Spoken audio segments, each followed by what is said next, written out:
துலாம் ராசி அன்பர்களே, உங்கள் ராசி அதிபதி 8ஆம் அதிபதி சுக்கிரன் உங்கள் ராசியிலேயே ஆட்சியாக அமர்ந்துள்ளார். உங்கள் ராசிக்கு 5ஆம் இடத்தில் சனி பகவான் அமர்ந்துள்ளார். 6ஆம் இடத்தில் ராகு பகவான் அமர்ந்துள்ளார். உங்கள் ராசிக்கு 8ஆம் இடத்தில் குரு பகவான் அமர்ந்து உள்ளார். 9ஆம் இடத்தில் சந்திரனும் செவ்வாயும் அமர்ந்து உள்ளார்கள். உங்கள் ராசிக்கு 12ஆம் இடத்தில் சூரியன், கேது, புதன் அமர்ந்து இருக்கிறார்கள். இவர்கள் இந்த வாரம் உங்களுக்கு என்ன செய்ய போகிறார்கள் என்பதை கூறுகிறேன். ராசி அதிபதி சுக்கிரன் உங்கள் ராசியிலே இருப்பது உங்களுக்கு தன லாபங்களையும் நல்ல உடல் ஆரோக்கியத்தையும் மனதைரியத்தையும் உங்களுக்கு வழங்குவார். இவர் நல்லதே. உங்களுக்கு இந்த வாரம் சுக்கிரனால் எந்த கெடுபலனும் இல்லை. அடுத்து உங்களுக்கு சனி பகவான் 5ஆம் இடத்தில், இது நல்லது அல்ல. 5ஆம் இடத்தில் சனி பகவான் அமர்ந்துள்ளதால் உங்களுக்கு புத்திர வகையிலும் புத்திரர்களால் உங்களுக்கு அவ்வளவு நன்மைகளும் கிடையாது.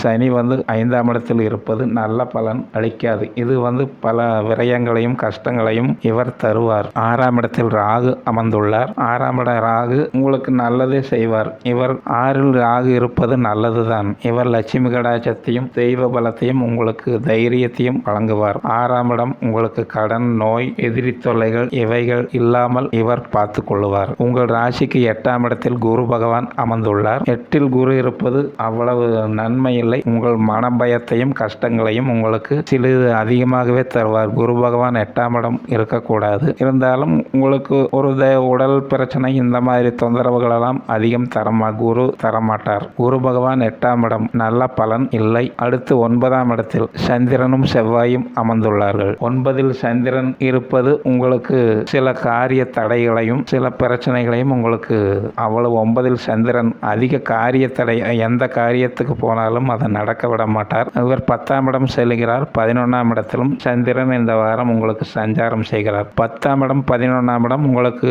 சந்திரன் நல்லதே செய்வார். 9ஆம் இடம் மாத்திரம் சிறிது ஒரு 2 நாட்கள் உங்களுக்கு சிறிது தொல்லைகள் இருக்கலாம். அடுத்து உங்களுக்கு 2ஆம் அதிபதி உங்கள் ராசிக்கு 7ஆம் அதிபதி செவ்வாய். இவர் உங்கள் ராசிக்கு 9ஆம் இடத்தில் இருந்து செவ்வாய் 9ஆம் இடத்தில் இருப்பது உங்களுக்கு எதிலுமே காரிய தடைகளும் நஷ்டங்களையும் தந்தை வகை தொந்தரவுகளும் அதிகமாக இருக்கும். 9ஆம் இட செவ்வாய் அவ்வளவு நல்லது கிடையாது. இவர் 2ஆம் இட அதிபதியாக இருப்பதால் உங்களுக்கு சில கஷ்டங்கள், பண கஷ்டங்கள் இதில் இருந்தாலும் குரு பார்வை 2ஆம் இடம் பார்ப்பதால் அதிக பண பிரச்சனைகள் உங்களுக்கு துலா ராசியினருக்கு இருக்காது. உங்களுக்கு பண வரவுகள் எல்லாம் நன்றாகவே இருக்கும். செவ்வாயால் பெரிய தந்தையாருக்கும் தந்தை வகை உறவுகளுக்கும் மாத்திரம் சிலது சிரமங்கள் இருக்கும். இதை தவிர்த்து கொள்ளுங்கள். அடுத்து உங்களுக்கு 3ஆம் அதிபதி 6ஆம் அதிபதி குரு 8ஆம் இடத்தில் இருப்பது முன்பே பலன் சொல்லுவேன். 8ஆம் இட குரு உங்களுக்கு நல்ல பலன் தரப்போவதில்லை. உங்களுக்கு 4ஆம் இட சந்திரன் உங்கள் ராசிக்கு 10, 11இல் அமர்ந்து நல்ல பலன்கள் தருவார்.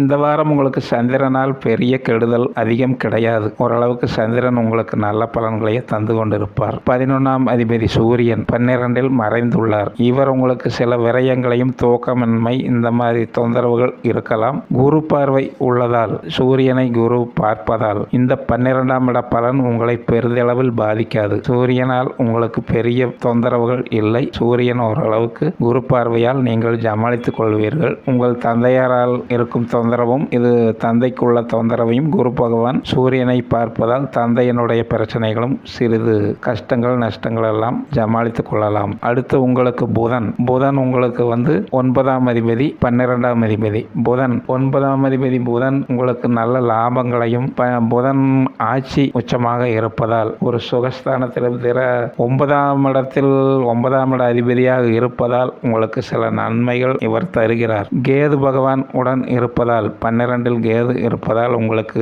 கஷ்டங்களும் விரயங்களும் கண்டிப்பாக இருக்கத்தான் செய்யும். இருந்தாலும் அந்த இடத்தை 12ஆம் இடத்தை குரு பார்ப்பதால் கெடுபலன்களை சில இந்த கிரகங்கள் குரு பகவானால் இந்த கிரகங்கள் செய்யும் பிரச்சனைகளை குரு பகவான் உங்களுக்கு நல்லதே பலன் அளித்து உங்களுக்கு அந்த தொல்லைகள் இல்லாமல் குரு பகவான் பார்த்து கொள்வார். மொத்தத்தில் இந்த வாரம் உங்களுக்கு துலா ராசியினருக்கு அவ்வளவு கெடுபலன்கள் அதிகம் கிடையாது. ஓரளவுக்கு நல்ல பலன்களே இருக்கிறது. குரு பகவானை மாத்திரம் கோவிலுக்கு சென்றால் நன்றாக வேண்டி வணங்கிக் கொள்ளுங்கள். நீங்கள் வணங்க வேண்டிய தெய்வம் விஷ்ணு பகவான். இக்கோயிலுக்கு சென்றால் விஷ்ணு பகவானை நன்றாக வேண்டி வணங்கி கேட்டுக்கொள்ளுங்கள். உங்கள் கஷ்டங்களை அவர் போக்குவார்.